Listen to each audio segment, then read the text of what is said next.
بسم اللہ الرحمن الرحیم۔ السلام علیکم ناظرین، میں ہوں ڈاکٹر حنیف ملک، مداوا کلینک چینل سے آپ سے مخاطب ہوں۔ آج میں جس شخصیت کے پاس موجود ہوں وہ ہیں حکیم اعجاز حیدر صاحب۔ یہ اپنا تعارف خود کروائیں گے یہ کیا ہیں، اور آج جو ہے ان کے ساتھ بات چیت بہت مفید ہونے والی ہے۔ آپ ویڈیو کو آخر تک دیکھیے گا، اور اگر آپ کو ویڈیو اچھی لگے تو اسے لائک اور شیئر ضرور کیجیے گا، اور کمنٹ میں ضرور بتائیے گا، اور جناب سبسکرائب بھی کر دیجیے گا تاکہ آئندہ آنے والی ویڈیوز بھی آپ کو ملتی رہیں۔ السلام علیکم حکیم اعجاز حیدر صاحب۔ وعلیکم السلام۔ سب سے پہلے میں آپ کا بڑا مشکور ہوں کہ آپ نے مجھے موقع دیا کہ میں کچھ بول سکوں۔ اس کے بعد رہی بات تعارف کی، میں آپ کا تعارف کروا دیتا ہوں۔ میرا نام حکیم اعجاز حیدر ہے۔ میں عرصہ 23 سال سے طبی خدمات سر انجام دے رہا ہوں، اور مجھے پڑھاتے ہوئے پاکستان طبی اکیڈمی میں 17 سال ہو چکے ہیں۔ اس کے علاوہ میں 2 ٹائم جاب کرتا ہوں۔ اشر لیبارٹری میں بیٹھتا ہوں 2 سے مغرب، اور صبح 8 سے 2 ڈسٹرکٹ جیل فیصل آباد میں کرشی کی طرف سے ڈیوٹی سر انجام دے رہا ہوں۔ اور اس کے علاوہ شام کو مغرب سے رات 10 بجے میں اپنا بھی کلینک کرتا ہوں، اور یہ کرتے ہوئے تقریباً مجھے 23 سال ہو چکے ہیں جی۔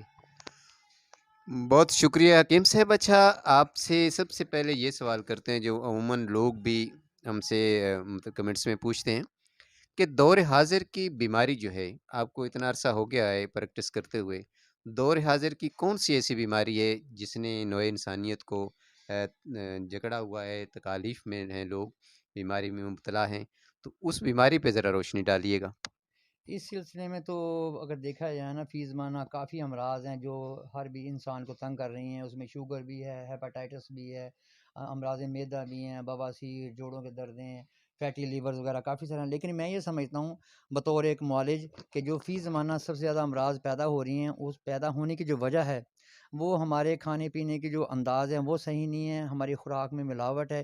اس وجہ سے کیا ہو رہا ہے، یہ چھوٹی سے چھوٹی امراض پیدا ہو رہی ہیں۔ لیکن میں یہ سمجھتا ہوں کہ جہاں امراض عامہ ہمیں تنگ کر رہی ہیں، امراض مخصوصہ بھی اس میں پیدا ہو رہی ہیں، اور امراض خبیثہ بھی پیدا ہو رہی ہیں۔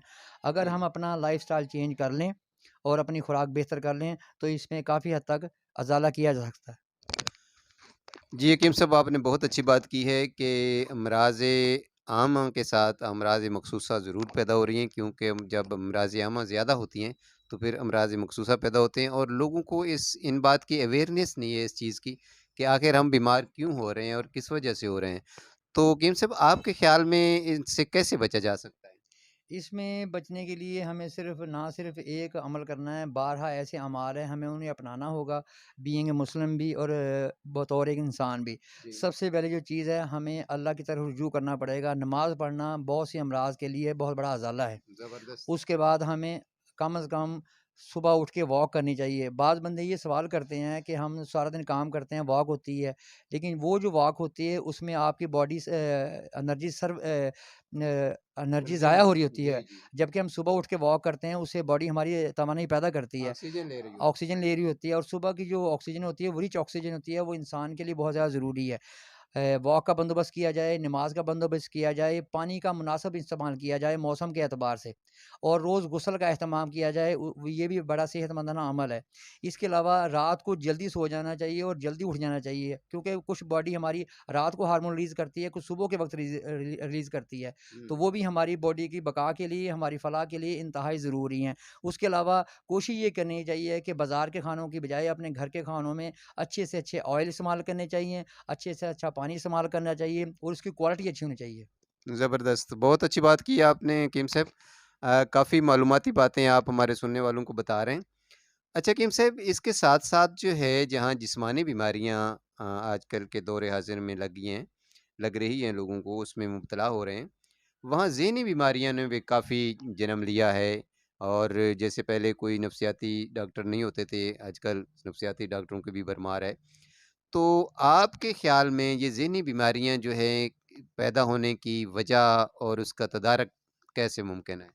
سر اگر وجہ کو دیکھا جائے تو سب سے بڑا وجہ میں نے پہلے آپ کو بتا دی ہے کہ لیٹ سونا، لیٹ اٹھنا، ملاوٹ والی خوراکوں کا استعمال کرنا۔ اس سے کیا ہوتا ہے، ہماری باڈی میں ہارمون امبیلنس آتا ہے۔ ہارمون امبیلنس کیا کرتا ہے، ہمارے جسم میں سوزش کی کیفیت پیدا ہو جاتی ہے۔ وہ سوزش کیا کرتی ہے، ہمارے اندر جتنے بھی بیکٹیریا ہیں، کچھ گڈ بیکٹیریا ہوتے ہیں، کچھ بیڈ بیکٹیریا ہوتے ہیں. اس سے جی، کیا ہوتا بالکل۔ ہے بیڈ بیکٹیریا کی گروتھ ہونی شروع ہوتی ہے اور گڈ بیکٹیریا کم ہونے شروع ہو جاتے ہیں. اس پہ آپ کی بھوک پہ اثر پڑتا ہے، آپ کی یورین پہ اثر پڑتا ہے، آپ کا جگر، معدہ اور گردے تمام متاثر ہو جاتے ہیں. پھر جتنے بھی ٹاکسن ہیں آپ کی باڈی کے اندر جمع ہو جاتے ہیں، وہ ریلیز نہیں ہوتے. وہ کیا کرتے ہیں مختلف امراض کو دعوت دیتے ہیں. اس میں سب سے پہلے کیا نقصان ہوتا ہے؟ سب سے پہلا آپ کا دماغ متاثر ہوتا ہے، کیونکہ وہ دماغ نے ہی آپ کے باڈی میں جتنے بھی ہارمون ریلیز کرنے ہوتے ہیں. جب دماغ متاثر ہوگا پھر اس سے نقصان کیا ہوگا؟ آپ کی نظر میں فرق پڑے گا، آپ کے بالوں میں فرق پڑے گا، آپ کے حافظے میں فرق پڑے گا، آپ کے سماعت میں فرق پڑے گا. تو اس میں جو سب سے بیسٹ چیز میں نے دیکھی ہے، اس میں دو چیزیں مین ٹھیک ہے جو آپ کو ٹھیک کر سکتی ہیں. ایک نماز، جب نماز پڑھی جائے نماز میں سجدے کو لمبا کر دیا جائے. جب ہم جی، جی۔ نماز پڑھتے ہوئے سجدے میں لمبے کریں گے تو دوران خون دماغ کی طرف جائے گا. خون کے اندر 85% پانی ہے، وہ آپ کے جسم میں تری پیدا کرے گا. باقی 15% calcium, magnesium, zinc, iron, copper ہے، وہ آپ کی باڈی کو طاقت دے گا. Then you will be healthy. بڑی زبردست جامع آپ نے بات کی ہے اور لوگوں کے ذہن میں یہ یقیناً آ گیا ہوگا، بڑے آسان طریقے سے آپ نے یہ میسج کنوے کیا ہے۔ تو حکیم صاحب آپ کو عرصہ دراز سے پریکٹس کر رہے ہیں، تو کوئی ایسا نسخہ جو آپ کے تجربے میں ہو اور ہمارے سننے والے جو اس سے مستفید ہو سکیں، ذرا اس پہ ضرور روشنی ڈالیے گا۔ جی ڈاکٹر صاحب، آپ نے یہ بہت اچھا سوال کیا ہے. ہمارے جتنے بھی اطباء کرام ہیں اس وقت پریکٹس کر رہے ہیں. ایک نسخہ ایسا ہے جو تمام اطباء استعمال کرتے ہیں، وہ میں آپ کو بتا ہی دیتا ہوں. یہ جی، لوگ جی۔ طبیب استعمال کر سکتے ہیں اور جو غیر طبیب ہیں، جو عام لوگ ہیں، وہ بھی استعمال کر سکتے ہیں. اچھا حکیم صاحب، یہ لوگ جو حکیم حضرات ہیں وہ نسخے چھپاتے بھی ہیں، ہوں. تو آپ بہت اچھی کر رہے ہیں کہ آپ ہمیں نسخہ بتا رہے ہیں، شکریہ جی۔ دیکھیں جی، نسخہ بتا دینے سے نہ میرا رزق کم ہوگا، نہ میری عزت کم ہوگی. کوئی بھی چیز بانٹی جائے، جتنی زیادہ بانٹی جائے اتنی ہی واپس آپ کو مل جاتی ہے. جی، وہ جی۔ علم ہو، دولت ہو، شہرت ہو، جو بھی ہو. تو ہمیں کیا کرنا چاہیے؟ جتنے بھی میرے اطباء کرام بھائی ہیں عصر حاضر میں، میری ان سے بھی گزارش ہے اور اس پہ میں بھی عمل کرتا ہوں کہ ہمیں بخیل نہیں بننا چاہیے. بخیل شیطان کا دوست ہوتا ہے اور سخی اللہ کا دوست ہوتا ہے. تو ہمیں بالکل۔ بخیل نہیں، ہمیں سخی بننا چاہیے. نسخوں کی بات نہیں ہے. آپ کو ایک ایسا نسخہ بتا دیتا ہوں جو ہر طبیب استعمال کرتا ہے، معمول مطب ہے. اس میں صرف 3 چیزیں ہیں: سونف، ہلدی اور ملٹھی. سونف، ہلدی، ملٹھی آپ اس کا پاؤڈر بنا کے رکھ لیں تو نصف چائے والی چمچ تقریباً 2 سے 3 گرام بنتی ہے.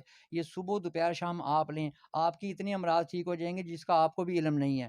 واہ! رہی بات اس کے استعمالات کا، وہ میں آپ کو بتا دیتا ہوں کہ اگر ہم اسی سونف، ہلدی، ملٹھی میں سہاگا اور شہد ملا لیں گے تو یہ کھانسی پہ کام کرتا ہے.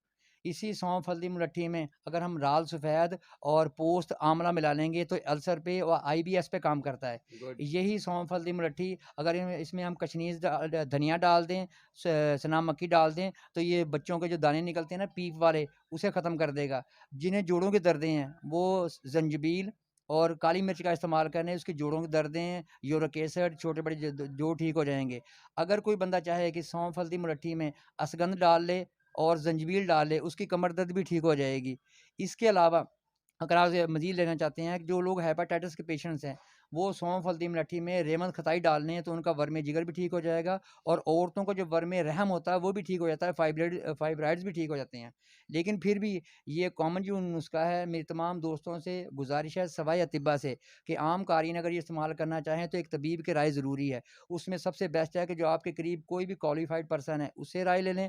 اگر آپ کو یہ رائے ملنے میں کوئی مشکل یا دشواری ہے تو میرا نمبر آپ کو مل جائے گا، تو آپ مجھ سے نمبر پہ رابطہ بھی کر سکتے ہو، آپ کو رہنمائی ملے گی. اور اگر آپ یہ چاہتے ہو مزید اپنی کسی بھی مرض کے سلسلے میں تو آپ میرے واٹس ایپ نمبر پہ اپنی رپورٹ سینڈ کر دیجیے، میں جی، آپ کو وہ رہنمائی اپنے دوں گا. ہمارے کمنٹس میں دے دیں گے تو۔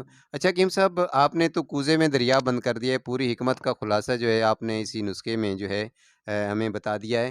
تو حکیم صاحب آخر میں ہمارے جو سننے والے ناظرین ہیں، ان کو کیا پیغام دینا چاہیں کہ اپنی صحت کو کیسے مینٹین رکھ سکتے ہیں یا وہ اپنی لائف کو کیسے آسان بنا سکتے ہیں؟ صحیح.